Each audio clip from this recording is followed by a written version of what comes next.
Hi guys, i-haul ko tong binili ko sa may Fairyland sa may SM Bacoor. Ito yung una, bumili ako ng gel pen. Ang ganda kasi ng design niya, ayan may swan siya, tapos may crystal siya sa loob. Tinry ko din na isulat, ang ganda.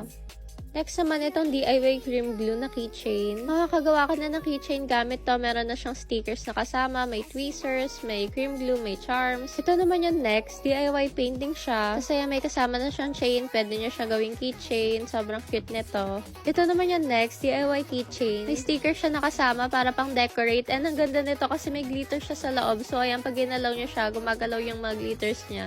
Next naman ay DIY painting na sand. Sobrang cute nito. Ayan, meron na siyang sand, may marker din, and may stick. May gem din pala siya na sticker pang decorate. Ito naman, para siyang quiet book. At ito yung last na binili ko, itong squishy. Ayan, sobrang sarap niya kasi pisilin, kaya bumili ako. So, ayan guys, yan na yung lahat ng mga binili ko sa may Fairyland. Sa mga hindi pa nakapunta sa Fairyland, punta na rin kayo. Ang dami kayong mabibiling mga magaganda and mga cute na items.